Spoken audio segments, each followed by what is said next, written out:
going. We should be starting now.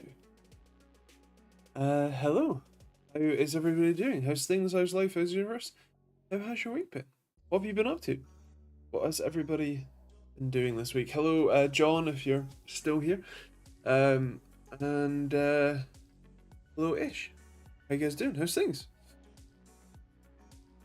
I've had a busy week, as you've probably seen. Both two CPU announcements or launches, or well, one launch, one announcement.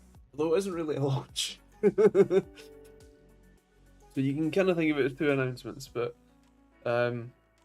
yeah. Along with a load of development on my my old latency tool.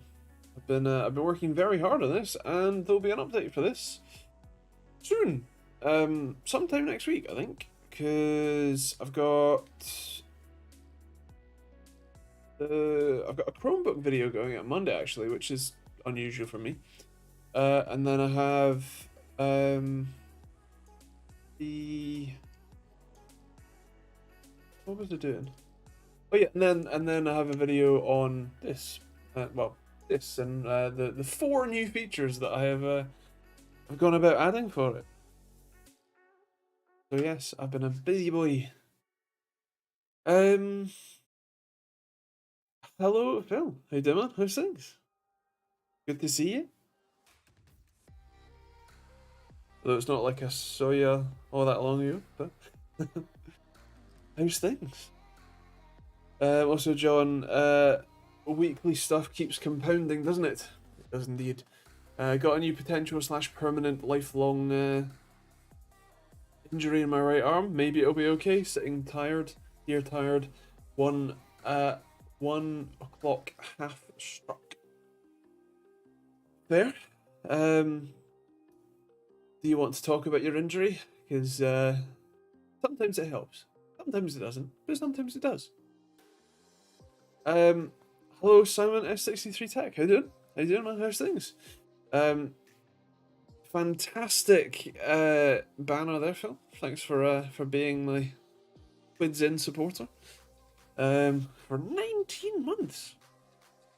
That's almost 2 years. That's almost 20 quid. Actually, YouTube takes 40 or a large percentage of it, so it's actually more like a tenner. Hello, Simon. How you doing? How's things?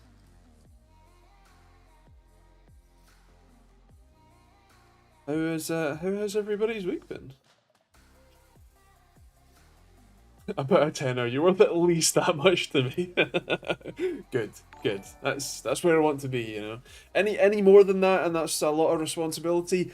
You know, a tenner over 2 years. That's about fine. Just woke up to this YouTube notification. Been to Newbury Showground today. 8-hour round trip. Fair play. Well, I hope that I can entertain you for a wee while before you go back to bed. Agent B, whimsically mad. Sounds intriguing. Well, I figured that, you know, the sort of mad that I go is apparently when I turn back into being Scottish. Oh, but you know that this is one of the stages of being mad. James Stewart, hello, welcome. If you haven't guessed, this is a very light-hearted sort of event, and yeah, we just talk all things tech, cars, and really kind of anything that ends up coming up in chat. If you have any tech questions, whether that be about the new launches that have just happened, or you know, tech support questions, we get a fair few of those. Feel free to ask. You're always welcome. I can't guarantee that I'll give you an answer, but I can try. Screw the injuries. Dad got an encouraging diagnosis, narrowly dodging the worst type of skin cancer. I'm fucking relieved. Well, that's... I mean, it's good news that he doesn't have the bad kind. Still, probably not great overall news, but I mean, fantastic. Excellent. And I hope that you're alright as well. As much as you can be. I know that I was talking to my therapist about this week, but there's quite a you go through the stages of grief when you have a permanent diagnosis for something. And so I'm very, very, very familiar with that feeling. But I have to say that as someone who is currently living through many of those problems, um, it it doesn't get better. It's not what you want to hear. But it's not as bad as it, um, you know, may appear to be at the moment. I was watching ECC from Spain, and as the rain came down, YouTube recommended you.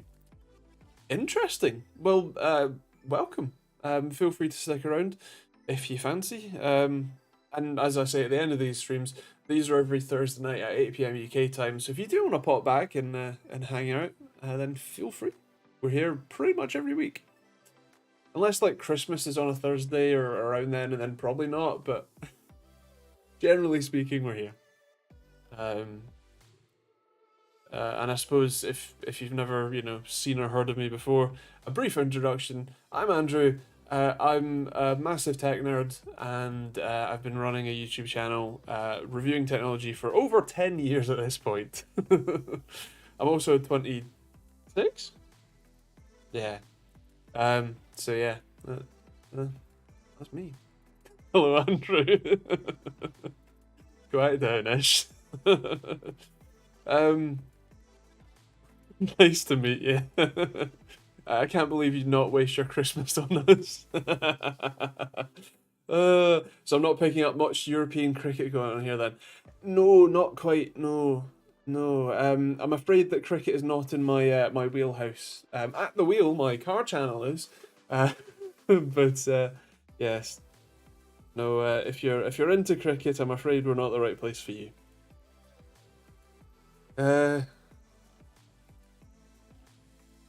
It's great news. Fantastic then. Changing gears. Are you capable of riding a motorcycle, Andy? Asking because just 1-inch riser on the bars on my M207 surprisingly helped. So I am. I still have my motorcycle license. I did sell my SV650S this summer. Because I have too many other obligations and physical health problems. And mental health problems actually, and so I didn't really ride it that much. I've probably ridden it, 2,000 miles in the 5 years I've owned it or something. Maybe a bit more than that actually, but I haven't ridden it much. I don't ride it to places. I just go out for a ride on it. I go out on a joyride on it, but then I sort of, especially with all of the various things that I do, businesses I run, etc. I always have something that I probably should be doing instead, and I already have quite a lot of downtime from just not being able to make myself do anything. That's ADHD, executive dysfunction, and so it feels like I'm always somewhat behind in things, so I never really could make myself go out on it, and even if I did, it wouldn't be as enjoyable as I would like it to be, basically.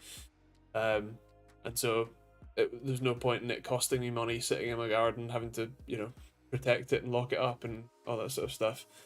And like I have an electric mountain bike that I use more frequently, and it's kind of better for me anyway. I'm still actually cycling on it. It's a bit more healthy. And it's off road. You're going downhill and stuff, and doing all the jumps and things. So yeah, it's a bit more of an enjoyment for me. Wonderful EMTV indeed. Yes, if you're interested, Senior Phil here is the one who I acquired the mountain bike from. Actually, his dad. But yeah, so I ended up swapping essentially to an electric mountain bike instead. So yeah, I think the thing is that if I'm going to buy another motorcycle again, and I probably will, it's probably going to be an adventure bike, something like the what you call it, Honda. Oh no, not the Honda. The Yamaha T7, the Tenere 700. That is what's like. I'm not interested. Well, I am interested. If I had money, time, and physical health on my side, I would have bought one already. But I don't. So I if I was going to buy another one, it would be something like that. It would be something that I can take off road. I can take, not necessarily to the track. I don't know if I would do that. I'd rather just buy a Formula 3000 car. But I can take it on roads. I can take it on journeys, and I can take it off road as well. And it's a bit of a better riding position because, as I've said before, one of my main problems is my lower back. What's it called? Lordosis, lumbar lordosis. My spine's disfigured at the bottom, and so I have a lot of pain there, and I can't really bend over very well. So having a more upright riding position with something like an adventure bike is probably a better fit for me. Let's see, maybe the new owner will ride it more. That's kind of my hope, is that it just felt wasted sitting in my garden, and so I'd rather have someone else be able to ride it, make use of it, enjoy it, rather than me just hoarding it for the sake of literally once a year maybe getting it and riding it, and then coming back in after 20 minutes because I'm too sore. I'm at around 5 kilometers, 5,000 kilometers or 3,100 miles in 8 months, just riding within a 100-kilometer circle around my area whenever I find the time. Long way to the shops and such. Nice. I mean, obviously, whatever works for you, and it's always nice to hear that people are enjoying their their stuff. Things like the like motorbikes and cars, because there's certainly a habit for people to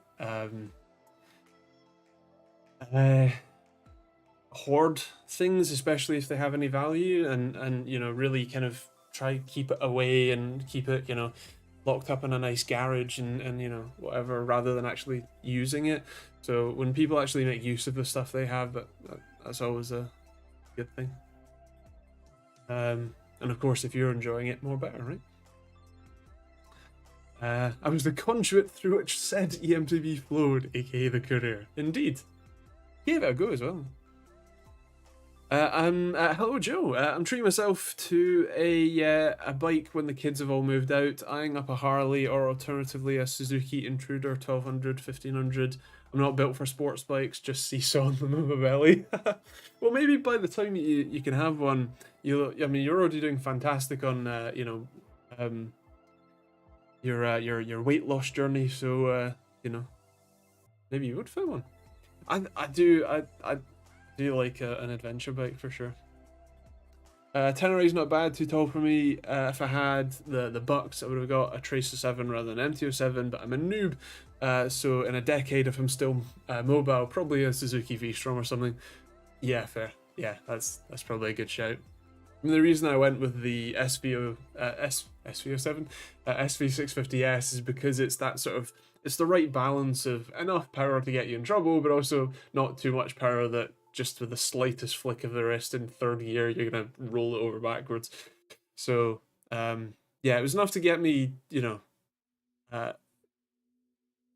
enthralled, but not necessarily in a ball around a lamppost. I do actually have a question. Google nuked my 10-year plus account and every recovery attempt ends with account unavailable. Is this something anyone else has encountered? Off the top of my head, that doesn't sound like something I've seen before. Google does have quite a few different recovery options and things, in terms of like if your account has been compromised, for example. Is it just you don't know, like you lost the password once upon a time and it's now not accessible? I don't know how you. I genuinely don't know how you'd contact Google's customer support for like direct help, which is kind of a wild thing to say. Mate's got a Golf GTI. Was that 5 million kilometers in 10 years. Oh no, 5,000 kilometers in 10 years. Right. I thought it was 5,000. Yeah, got you.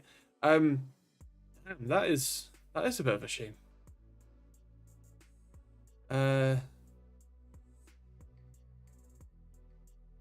Phil, I'm well aware. Don't worry. Your motorcycle experience sounds a lot like VR. Use it once a year. Well, VR kind of comes and goes because, you know, I mean, it's actually just. I'll grab one of the controllers.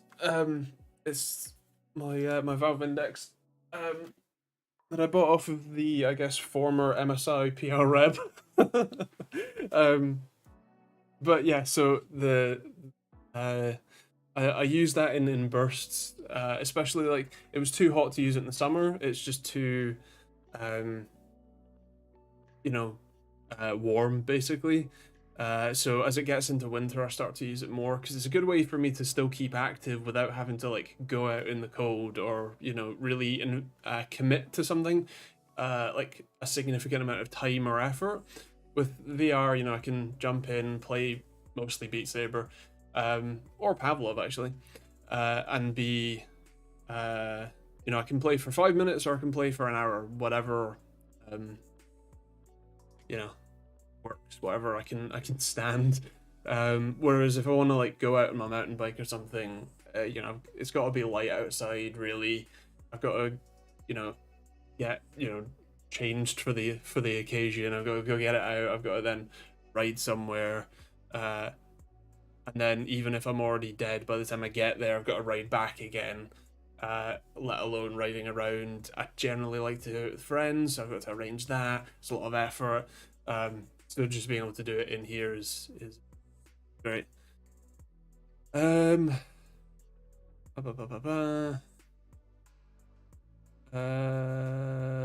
said that, I've only done 3,000 kilometers in 12 years on my GTR.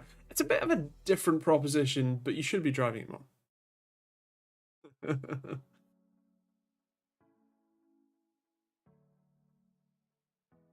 'Da.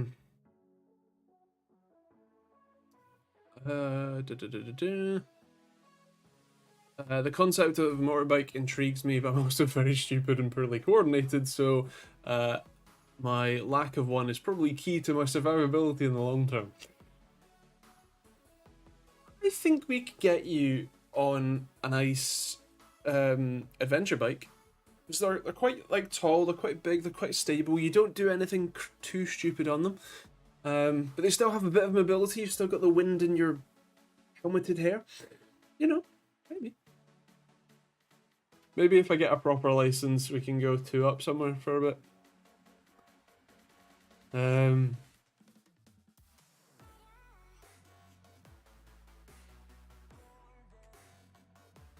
72 pounds down, and I think, what was it? John said 32 kilograms in real units. Fantastic, man. Nice. That's great. Ooh, fancy man has friends to ride with. Yeah.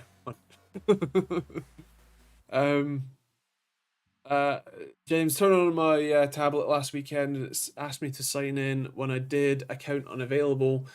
Tried SMS, email, and my password several times with the same results. FAQs just suggested making a new one. That is a weird result. You know, like generally speaking, you would get some sort of, you know, account has been removed or limited act. You know, there'd be a better error message than just account unavailable. So yeah, I'm afraid that is you've managed in your first question to strike straight out of my wheelhouse. I am a web developer, sort of, but I'm not a Google engineer. Essentialist, you own one of the more modern Logitech wheels, right? Does the wheel move up and down at all for you? I have a G923, which is basically a G920, which is basically a G29. Does it move up and down for me? No. I did 3D print this basically like socket Like there's grooves in there that go on to the turning tools because they're round and they don't work. I actually modeled this one myself actually. But anyway, so this I used to clamp it to the desk well, which might be part of your problem, but yeah, no, there's no major play in the wheel. Like it's not, you know, clunking up and down. Um, it could be that, you know, your bearings are a bit shot. Um, ba, ba, ba, ba, ba. And Simon, on the new car front, my new car lands today, so only 2 to 3 weeks till I get it. Nice, the Kia Picanto GT line. I thought that was the case.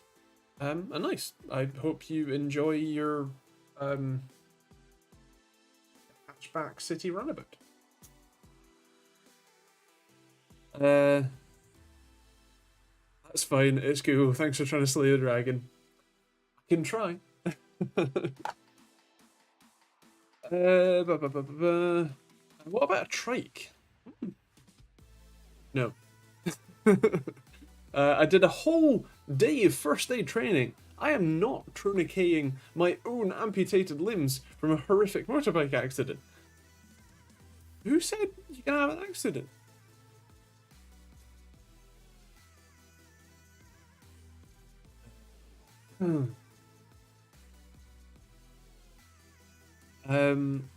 I must admit, I never really thought about electric bike before. Could be useful with my dodgy knees to get another form of exercise in, assuming they just assist power when needed. Yeah, so there's quite a few different types of electric bikes, and as a general rule, yes, it's an assist motor. Some do have a throttle, although technically speaking, having a throttle makes it a motorized vehicle, and yeah, whereas the pedal assisted ones are just the same sort of class as a bike, as a bicycle. But yeah, so they apply as pedal assistance up to a certain speed limit. I think it's 16 or 17 miles an hour or something like that. And they normally have a little control panel that tells you obviously like state of charge, your speed, and also can set how much assistance you want. So mine has like 5 different modes of assistance, or maybe it's 4 actually. But yeah, so you can change up that. And yeah, they still otherwise function as normal bicycles. Even if you didn't have the battery in it, it would still function. It just wouldn't be assisting you, and obviously you've got a fair bit more weight with a motor and a battery there, so yeah.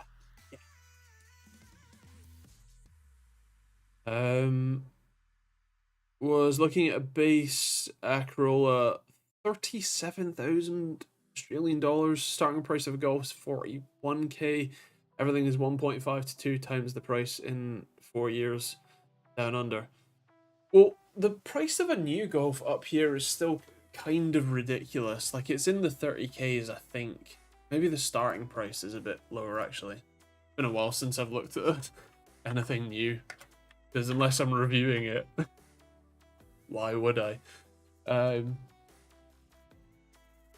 the very starting price is 27,000 pounds basically, as the like very starting point, up to like 50,000 pounds, which is insane. I guess that's for the Golf R, isn't it? Oh, that's the Golf R 20-year edition, which is awful. A standard Golf R is £44,000.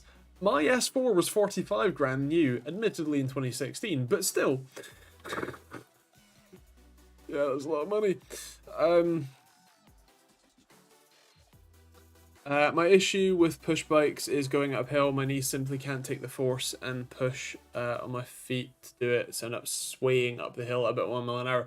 Well, the good news is that the pedal assistance does work, especially if you're below that the speed threshold. It will just keep power, like full power assisting, until you reach that speed threshold. And so, especially in the maximum support mode, it really isn't that bad for going uphill, and can definitely help, as I'm well aware with my various joint problems too.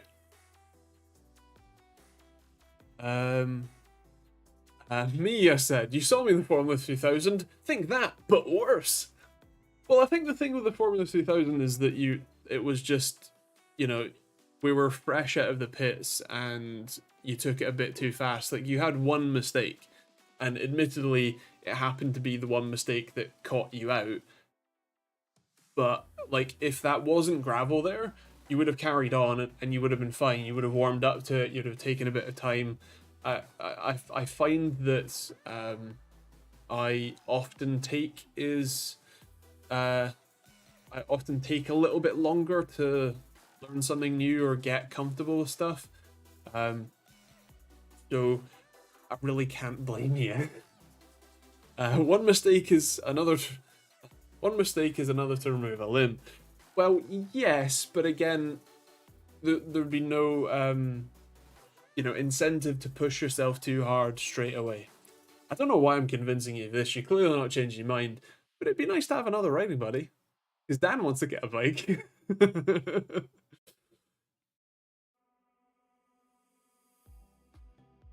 Oh dear. You're missing the Merc G-Wagon yet. Oh, the A-Class. No, not at all. Did you watch the review? For some context, I posted a review that I said I would be posting probably like 3 months ago now, on my car channel at the wheel, of a Mercedes A200. It's technically the last gen, but it is a 2022 plate or something, so still pretty recent. And the thing with that Merc was, it looks really nice. Like, you look at the thing and it looks fancy and high tech.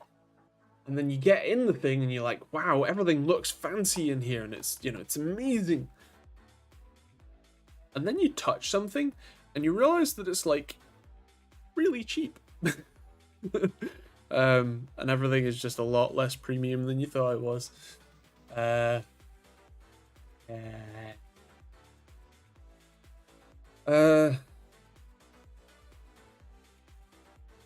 Yeah, 6:23 a.m. is still better than 5 a.m. like it used to be, but now it's breakfast time. Fair. Well, I think that our claws go forward at the end of the month, so like next weekend. So not next stream, but the stream after will be an hour behind, an hour better in your favor, I think. Yeah. I'm not a too old kind of guy. A Raptor or a Quadzilla would be nice though. Well, see, the thing is that I've driven it was a Ranger Wild Track, actually. It wasn't the Raptor, but it was a Ranger Wild Track. And yeah.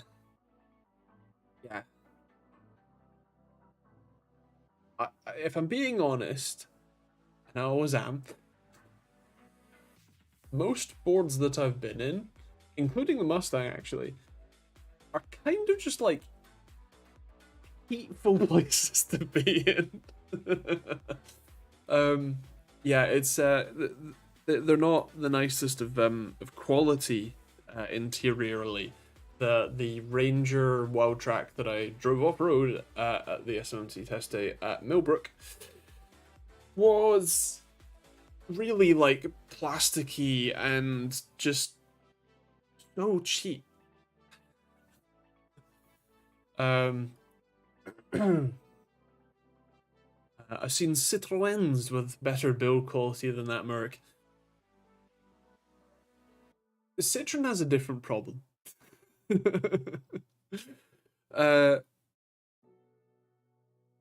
James, I'm from rural Queensland, now living in Estonia. Oh, nice. That's quite the trip, I suppose. And was it Ish who was asked, are you in Allen? The capital. Oh, Essentialist has dropped. Oh yeah, no, that's very broken. Specialist. Yeah, no, that's that's broken. There's something broken in there. Yeah, yeah, you need to take that apart. Yeah, no, that's bad. Um, my mate's got his new car now. He handed the little pocket rocket, yellow pug I borrowed a few times, and got a Seat Arona 1.0 TSI. Surprisingly nice little car, a bit plain, but no, but nice. Fair. Um, I genuinely can't think of what a Seat Arona looks like. I assume it's similarly classed, like similar to a Peugeot 208 and a Corsa and Fiesta that now doesn't exist, because Ford is now only making SUVs. Um, so yeah, I assume it's in that same class. It still works. Yeah, yeah, sure, but um,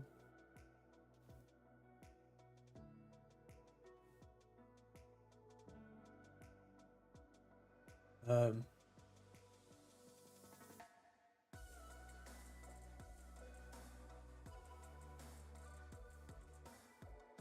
Essentialist asked earlier, can't you get a used R8 for like 45k? Yes, yes you can. I think you can get them for 30k, or at least you used to be able to. Once upon a time, you could buy one of the higher mileage manuals for about 30k. Although that time has probably passed. It's a little bigger than the E208 he had. Just had an engine now, so it's much better. You can stop pinching mine now. Fair enough. Oh, actually, in the car news, I have purchased some high temperature brake fluid, because mine pedal don't feel great anymore. It's fine. It is perfectly usable, but I'm picky. And so I've got some AC Type 200 fluid, which should actually be pretty good for performance driving. And while I don't think that I'm going to the Nürburgring anytime soon, it would be nice. Although I do kind of want to fix up some of the other problems with the car before I do that. It's only the engine leaking. Oh dear.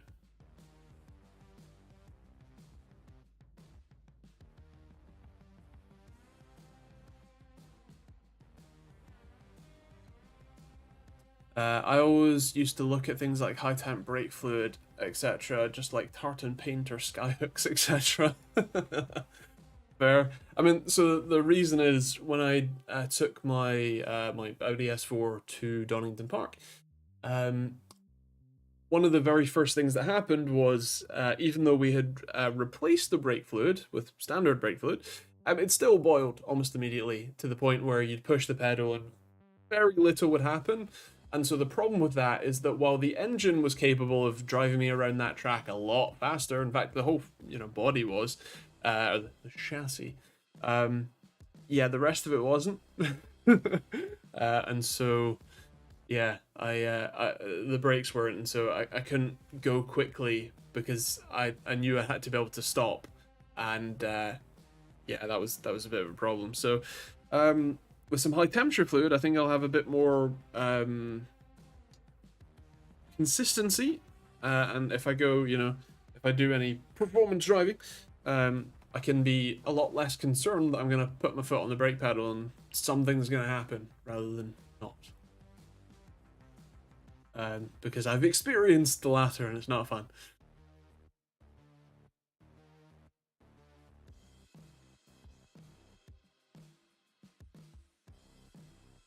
Obviously, it makes a difference. The right fluids now never used to be any different. My dad had a tub of oil that literally said on a label, "It's all right."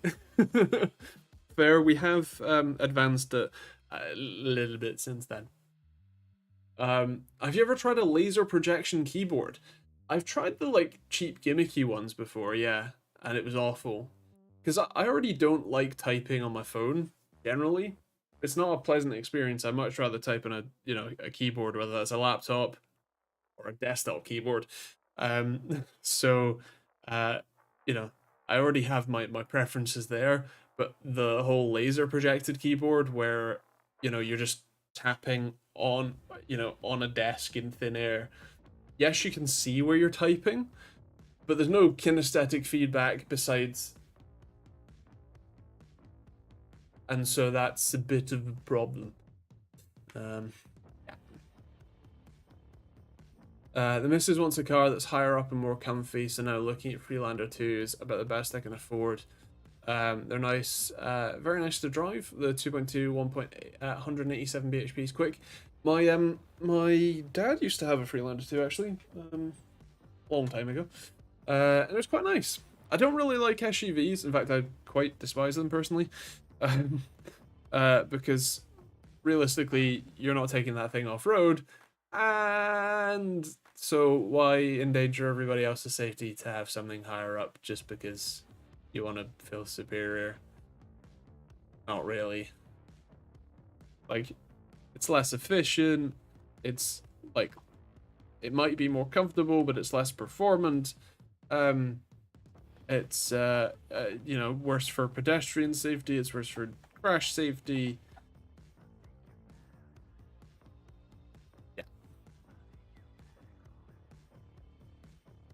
I would get it stuck too. Okay, I'll allow it. If you're actually going to take it off road, then fair enough. And if you're going to get it stuck, that's even funny. But the vast majority of people, I mean, I suppose it's the same as the people who buy the like Sport or like an RS6 or something. Like that's meant to be basically a track car. And the vast majority of people who own one of those will never take on the track. Now, luckily, I'm a man of my word. I have taken my S4 on the track. Wasn't a great idea, but I did. So at least I can say that I have done that, and I probably will do it again. Actually, I'm that kind of way inclined, but yeah.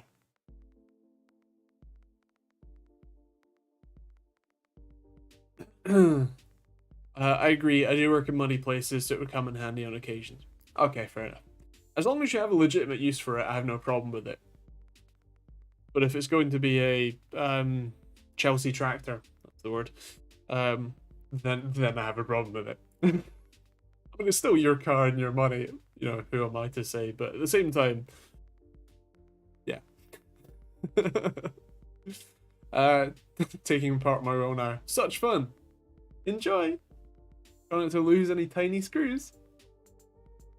Speaking of brakes, the last time I had to do the front, it cost me 3,500 just for the front per side. Not, I assume you mean on the GTR. Are they carbon ceramics then? Because that's the only way that I can imagine per like $3,500 per side. Because the labor sure ain't doing it. It's like 4 bolts.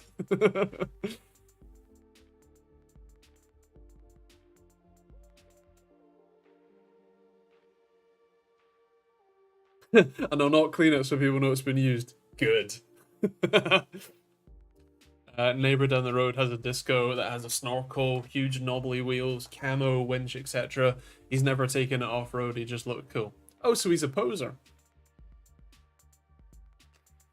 Poser.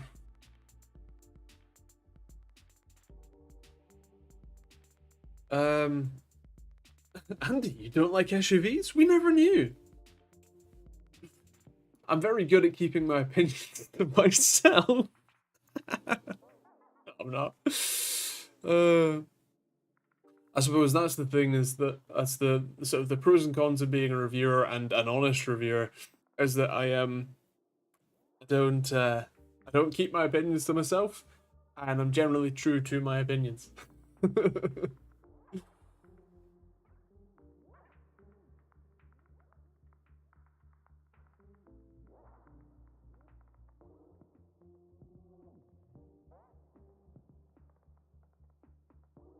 Chronically honest most of the time. My cleaning of my glasses didn't go so well. Gonna have to do it again. Are you old enough to know who Onslow is? Nope. I assume it's from a sitcom. British sitcom in particular.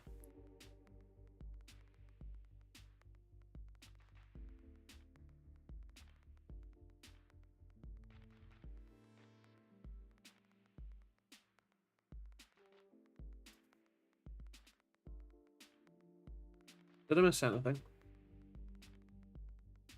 Doesn't look like it.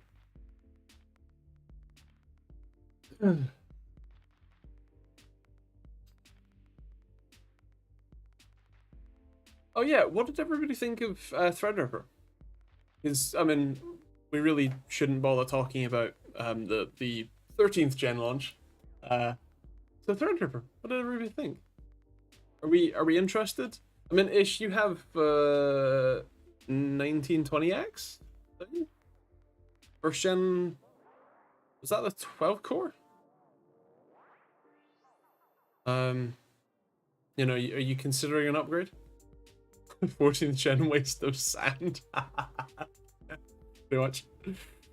What did that? It came up on the screen, but it's not come up on my YouTube chat.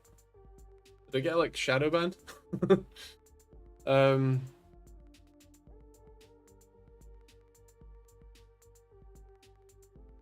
This is the first time I've sat down today. What's the news about it? So the long story short is that Threadripper is back on the desktop. There was a Threadripper last year, or last generation, Threadripper 5000. It was Threadripper Pro, the WX lines, and yeah, the so they've brought Threadripper back to the sort of desktop, the consumer, the Ryzen Threadripper platform, with Threadripper 7000. So it's Zen 4, it's multiple chiplets. I want to say that the third gen one already was, but anyway, it's PCI Gen 5. We have up to 64 cores on the desktop SKUs or 96 cores on the Pro SKUs. And the interesting thing is that the Pro CPUs will work in the standard boards. So if you want to save a few quid buying the consumer board, which admittedly is still going to be like the cheapest one will be like £500, that's the cheapest one, but it's going to be less than the £3,000 that the Pro boards will probably cost, because the Pro boards support 8-channel RAM with up to, at some point, 4 terabytes of RAM support. You'll also have all of the PCIe lanes, all 128 PCIe Gen 5 lanes available on the Pro, whereas on the Threadripper desktop chips, the 7980X, I think is the 64 core, that is going to be, a much lower count of both memory channels. You only get quad channel, only, I know. And you get 48 PCI Gen 5 lanes available. They're all overclockable though, actually. All the Threadripper Pro and standard Threadripper are overclockable. Actually, one of the other interesting things that I didn't mention in the video, but AMD talked about running Facebook's large language model, Llama 2, the 70 billion parameter one, which is absolutely insane. And they were running that on the CPU with response times as fast as ChatGPT does running on like ridiculously expensive graphics cards. Like, that's insane. And one of the funny things from the call, the press briefing call, was that the AMD guy that was there was saying that is normally you would need to run this on multiple 48 gigabyte graphics cards. I encourage you to look up how much one of those costs, and you will realize that just one of those cards costs significantly more than the Threadripper system we ran this on. Oh, that was the other thing. They use RDIMMs, registered memory now, so you can have up to 1 terabyte of RAM on your Threadripper, your desktop Threadripper, and at some point, when higher capacity RDIMMs are available, you'll be able to run 2 terabytes of RAM on your 64-core Threadripper desktop if you have about £1 million to spare. So yeah. Hello, Astrostock. How you doing? I'm glad you can make it. As Simon was saying, our time zone's probably going to change, so it might be a bit better for you, in a few weeks. But glad to have you. Also, hello, yet another user. How you doing, man? How's things? I don't know how you got so happy. Going crazy searching for a wireless compact keyboard that's good for typing mostly, but for gaming as well. Any suggestions? Huh.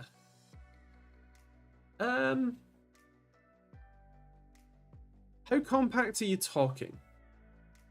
Because there are quite a few wireless mechanical keyboards.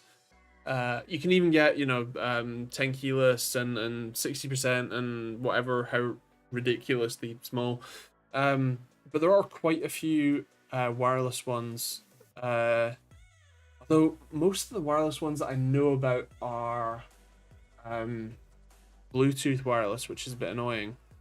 I know that Corsair makes a couple that are properly wireless. K60, I think. But yeah. No way I can afford it, but I'm excited for Threadripper reviews and videos anyway. I feel like fewer PCIe lanes a bit of a bummer though. The thing that I was thinking about was that because they're PCIe Gen 5 lanes, that's actually a lot of bandwidth. And I have a sneaking suspicion that I'm not misremembering it, but I think they have like 88 total lanes or something available, or 92 or something. Because they have 48 PCIe Gen 5 lanes, but I think they have some more Gen 4 lanes as well. I remember rightly. But I mean, either way, just the Gen 5 lanes, because you could split that out into essentially 96 Gen 4 lanes. That's still a lot of PCIe. And I think you would struggle to utilize that on a desktop. And if you're going to utilize that, just buy the Pro one. It's not that much more expensive, I don't think. Actually, oh no, it was pricing to be DVD on the Pro. I can tell you how much the pricing is going to be on the Threadripper desktop ones. Just skip to the slide. So the 24-core Threadripper, the 7960X, is going to be $1,500 or £1,500 probably. The 32-core, the 7970X, will be $2,500, and the 7980X, the 64-core, is going to be $5,000, $5,000. The Pro ones are all pricing TBD. But probably about the same, but then another, 500 or something on top, if not more. So yeah. Yeah, the 24 core is going to be $1,500. The 32 core is going to be $2,500, and the 64 core is going to be $5,000.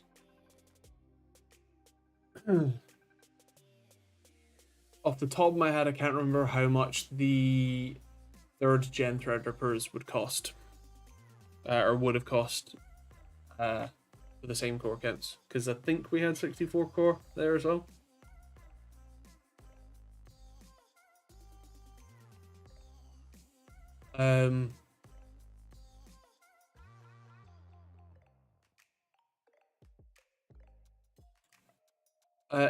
Both Threadripper and Threadripper Pro support RDIMMs. So it's only Ryzen, standard desktop Ryzen, that uses UDIMMs. Threadripper and Threadripper Pro and Epic all support RDIMMs and ECC.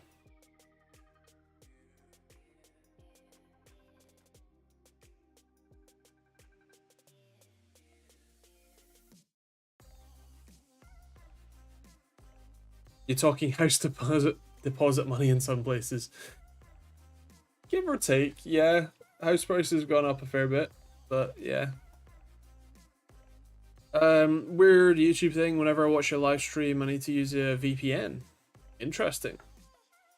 I can't say that that's something I've experienced personally. The only thing I hate is Bluetooth wireless. Otherwise, I would have gotten the Q1 Pro from Keychron. Yeah, that's understandable. Yeah.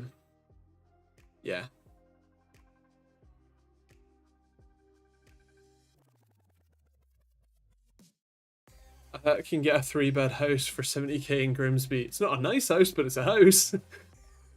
Yeah. I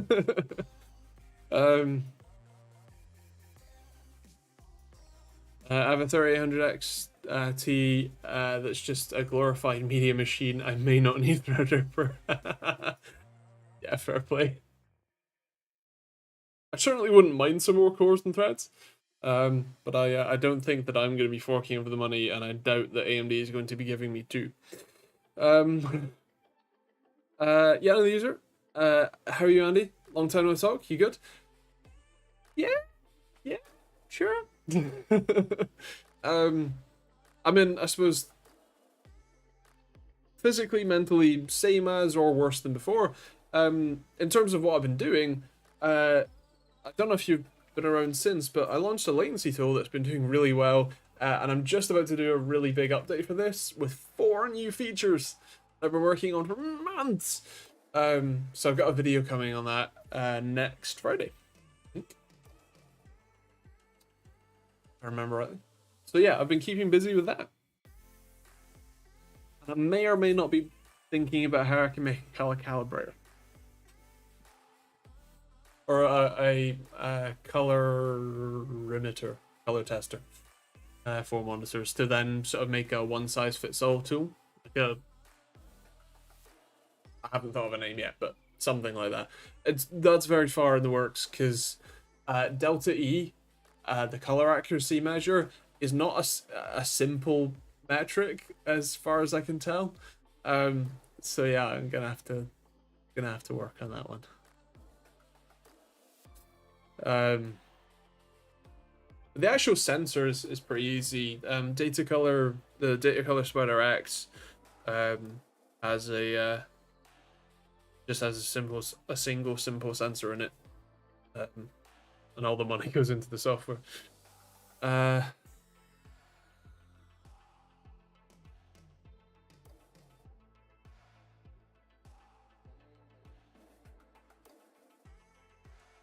The 5955 is only 1K in scan. That doesn't look terrible.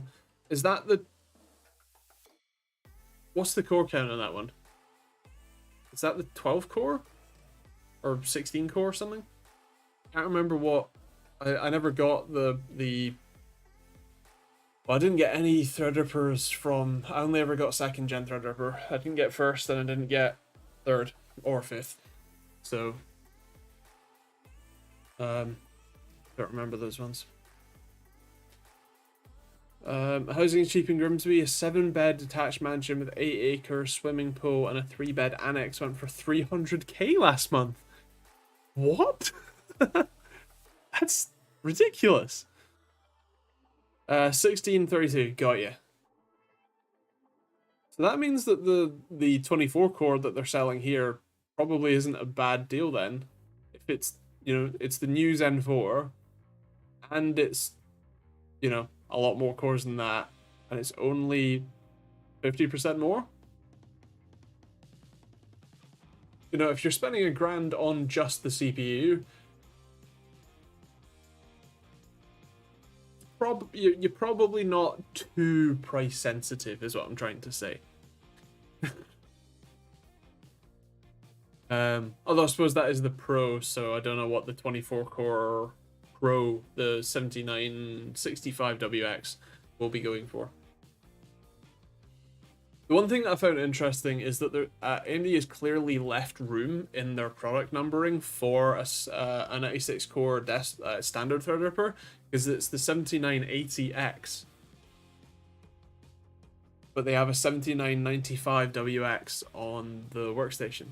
So I can only imagine they're only holding the 96 core out so that when Intel then launches something to, you know, cover this on the desktop space, it can go, oh yeah?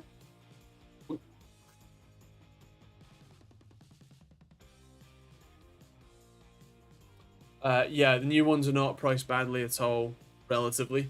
Back when the cheapest one was £3,000, yeah, less attractive. Fair enough.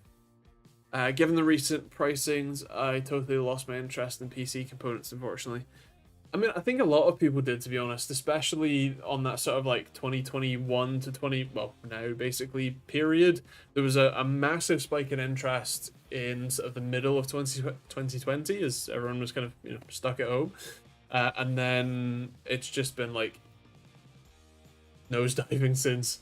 So yeah, I'm not too surprised, if I'm honest. I mean, the fact that Intel, like,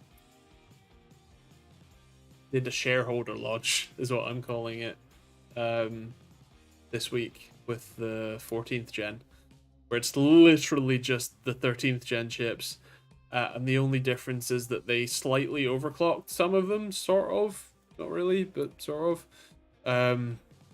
and they that was about it really. The 14700K gets a few more E-cores, but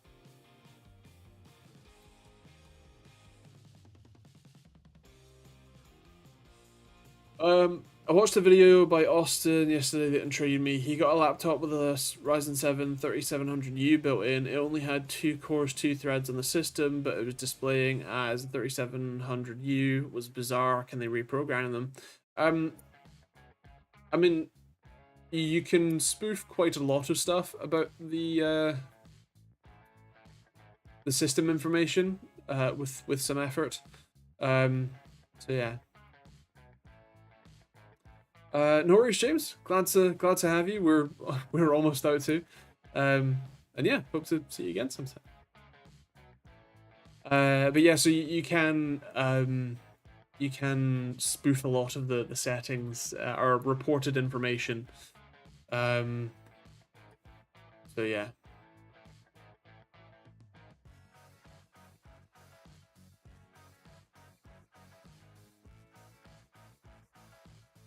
14th gen is 11th gen plus plus plus.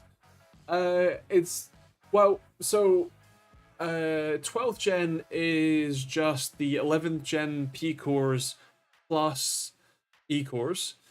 13th gen is actually a slight architectural improvement. It's still a talk, but it's a slight improvement. A noticeable improvement. 14th gen is literally just 13th gen. That's it. So, yeah.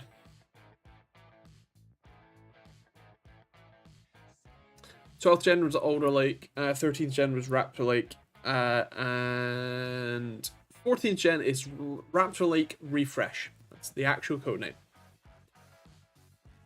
Yeah.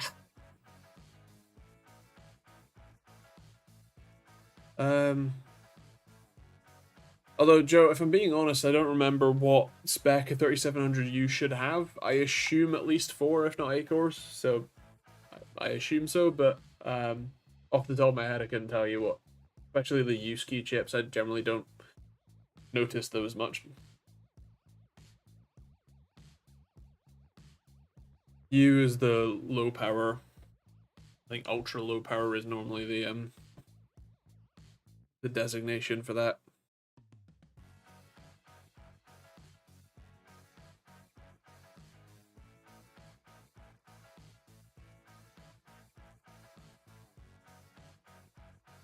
So yeah.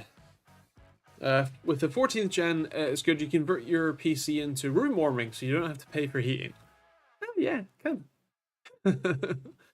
I'll link the part of the video in the Discord. I think it's supposed to be 4-core 8 thread. Fair.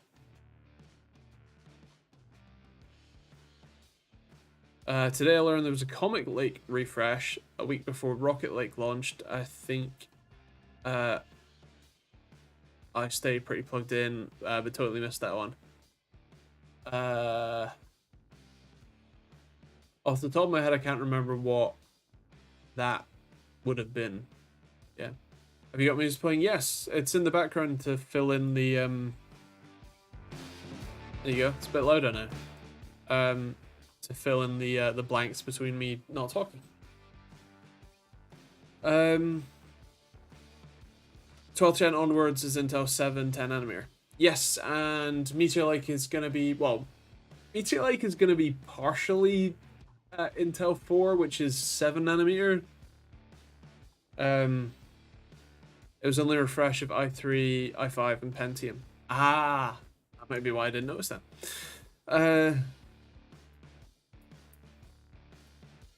I don't know if you remember, but I finally solved the issue of my PC freezing in perfect contact to the M.2 drive.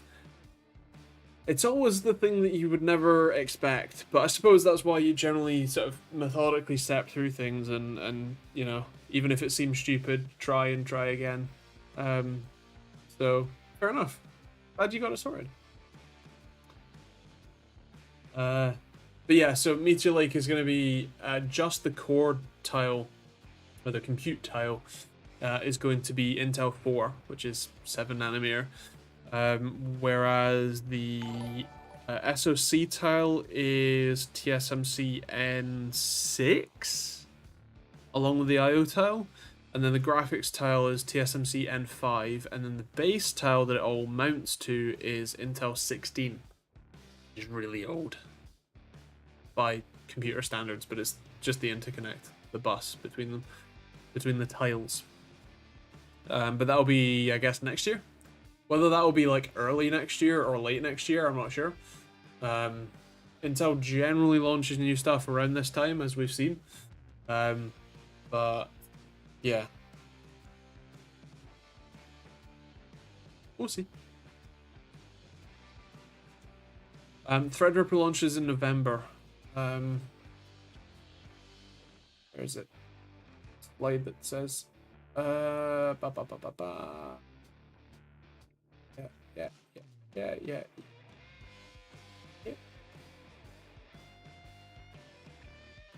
November 21st.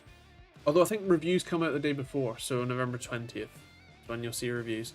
I don't currently know if I'm going to get one. I would really like one, but I don't know if I'm going to get one. So yeah, we'll see. Yeah, I think that will do it for today. I hope you all have a wonderful week. I hope you all stay safe. I hope you all have fun. And I'll see you, no video tomorrow because there was one today, but there'll be one on Monday, and then I'll see you next week for a stream. See? Catch you guys there.